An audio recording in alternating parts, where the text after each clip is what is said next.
Welcome.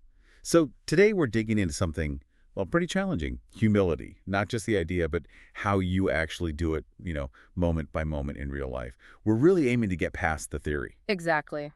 That's the crucial part. Humility isn't really meant for some big heroic stage or showing off. It's for the everyday grind, the classroom, your kitchen, the drive to work, standing in line. It's a daily thing, not a performance piece. Right. It's about what happens when you think no one important is watching. Precisely. That's where it counts. Okay, so let's break that down. This small stuff, Yeah. what does it actually look like in practice?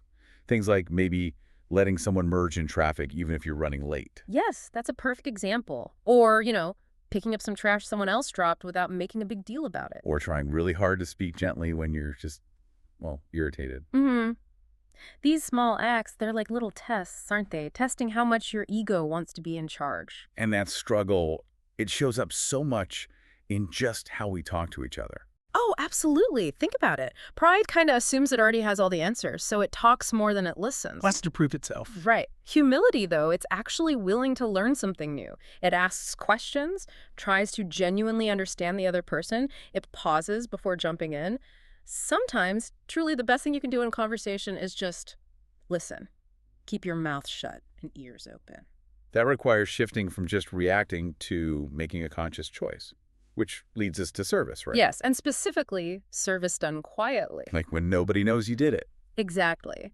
True humility is okay with only God seeing it. It means doing something helpful without needing applause. Or encouraging someone without expecting even a thank you. Or cleaning up a mess that wasn't yours, just because it needs doing. No fuss, no announcement. This idea connects to being interruptible, doesn't it? It does, very directly. Pride holds on to its time, its plans, so tightly it hates being interrupted. Feels like an imposition. Yeah.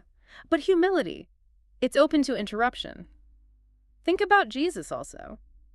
He had the most important mission ever, but he consistently stopped for people who seemed, well, unimportant in the grand scheme. The woman who was bleeding, the children, everyone else shushed, he stopped. That really makes you think, though. How do you balance being interruptible with, having healthy boundaries? You can't just let everyone derail your whole life. That's a fair question. It comes down to your motive, really. Is the interruption met with love or with resentment? Ah, okay. Pride gets angry because his time feels wasted. But humility sees an opportunity, maybe an opportunity to serve or connect. And the clearest examples of this kind of self-surrender, apologizing and forgiving. Oh, those are tough ones. Pride fights both like crazy. Totally. It makes excuses, shifts blame, delays saying sorry, delays letting go of the hurt. But humble people, because they know how much they've needed forgiveness. They apologize quicker, they forgive faster, they understand the scale they've been forgiven way more than they'll ever have to forgive, so they intentionally release the offense. They don't keep replaying it in their heads. Right. Now, here's a twist that can be hard for people. Humility isn't just about giving help or service. It's also about receiving. Yes. It has to be able to receive. Pride screams, I'm fine, I don't need anyone. It builds up this wall of self-sufficiency. Wants to look strong all the time. But grace, help, connection, they flow through need, through admitting weakness. That vulnerability breaks down the wall. So maybe the most humble thing you can actually say is, I need help. Absolutely. Or can you pray for me? Admitting you don't have it all together is often way harder than doing some big act of service. That really lands.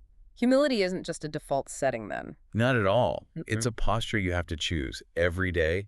Like getting dressed, you have to intentionally put on humility each morning. Before the emails start, before the difficult conversations, before things inevitably go sideways. Exactly, before all of it. So the takeaway here feels like if you're waiting for some big moment, some spotlight to be humble, you're probably going to miss almost every real chance you get. That's it. Humility happens in the parking lot, at your desk, in how you word a text message. It's not one giant leap. No, it's 1,000 tiny, almost invisible choices. But they add up. They add up to a life that starts to look different, starts to look a bit more like Jesus. So if you really believe God lifts up the humble, here's something to chew on.